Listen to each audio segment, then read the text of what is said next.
Hello बच्चों, कैसे हैं आप सब। बच्चों, आज हम 7th क्लास की वर्कशीट नंबर 1 जो कि एसएसटी सब्जेक्ट की है और ये भूगोल की किताब से ली गई है, इसको सोल्व करने जा रहे हैं। तो ध्यान दीजिए बच्चों, इसका टॉपिक है पर्यावरण। पर्यावरण क्या होता है? हमारे आसपास का वातावरण। ठीक है। अब एक पैराग्राफ दिया गया है, इसमें इसको हम समझते हैं। लंबी छुट्टियों के बाद जब रवि स्कूल जा रहा था तब उसने देखा कि उसके स्कूल के निकट खेल के मैदान की खुदाई हो रही थी। वहीं एक मैदान उनके खेलने के लिए भी था।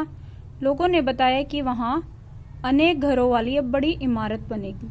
जब रवि को समझ आया कि मुलायम घास, गेंदे के फूल और तितलियों वाला यह विशाल मैदान अब हमेशा के लिए नष्ट हो चुका है, तो उसकी आंखों से आंसू छलकने लगे और उसने अपनी बात यह सहपाठियों को बताई। और सुबह की सभा में उसने प्रधानाचार्य से भी उदासी के साथ यह बात कही। और प्रधानाचार्य ने कहा कि देखो कैसे हमारा पर्यावरण बदल रहा है।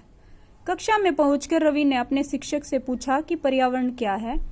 तो जो कुछ भी हमारे आसपास हम देखते हैं वो सभी पर्यावरण है, शिक्षक ने बताया। तो रवि ने कहा कि इसका अर्थ है स्कूल, भवन, मेज, कक्षा में रखी कुर्सियां, यहाँ तक कि खुला मैदान, सड़क, कूड़ा करकट, मेरे दोस्त, सभी पर्यावरण के अंग हैं।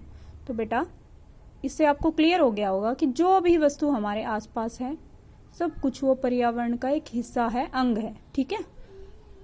अब अपने आसपास जो संसाधन है हमें उसकी सूची बनानी है और निम्न तालिका के अनुसार उनको वर्गीकृत करना है, अलग अलग लिस्ट में रखना है।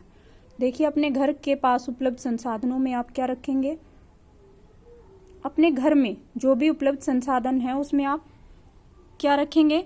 घर में जो जो भी वस्तुएं होंगी उनके नाम लिख सकते हैं आप, कुछ भी, अलमारी, कुर्सी, सोफा, मेज। इसके अलावा आप अपनी तरफ से कोई भी एग्जाम्पल ऐड कर सकते हैं जो भी वस्तु आपको घर में दिखाई देती है। ठीक है। उसके बाद पड़ोस में उपलब्ध संसाधन, सड़क, मैदान, बस, रेल, जो भी आपको दिखाई दे आप उसको इस कैटेगरी में रख सकते हैं। उसके बाद विद्यालय में उपलब्ध संसाधनों में जो भी चीजें आपको विद्यालय में देखने को मिलती हैं उनके नाम आप यहाँ पर लिख सकते हैं। फिर यहाँ पर एक प्रश्न है कि क्या यह सभी संसाधन एक समान है? तो इसका उत्तर होगा नहीं, क्योंकि जो संसाधन होते हैं उनको हम दो कैटेगरी में रखते हैं, एक है जीवीय, दूसरा है अजीवीय।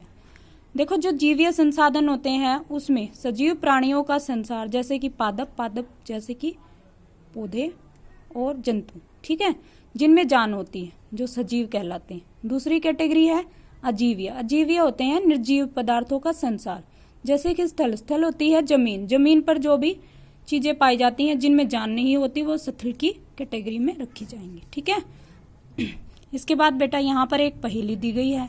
इस पहेली में से आपको सबसे पहले शब्द ढूंढने हैं और उसके बाद उनको जैव संसाधन और अजैव संसाधन की कैटेगरी में रखना है। तो यहाँ पर देखिए, पेड़, कार, रेगिस्तान, जंगल, पुल, नदी, पुरुष, फल इत्यादि और कुछ शब्द बन रहे हैं। तो इन शब्दों को आप अलग अलग कैटेगरी में रखेंगे, जैव संसाधन और अजैव में। तो देखिए, जैव में जो भी जिनमें जीवन होता है वो जैव कैटेगरी में रखे जाएं, जैसे पेड़, जंगल में क्योंकि पेड़ होते हैं, पुरुष मनुष्य होता है वो भी उसमें जीवन होता है, लकड़ी क्योंकि पेड़ों से मिलती है वो भी जैव में आएगी, और फल भी हमें पेड़ों से मिलते हैं। ठीक है। अजैव संसाधन में आएगा कार, नदी, रेगिस्तान, पुल, नल। ठीक है बेटा। तो इस तरह से आपको इसको कैटेगरी वाइज शब्दों को अलग अलग बांटना है। तो आशा करती हूँ आपको ये सब समझ में आ गया होगा। ओके।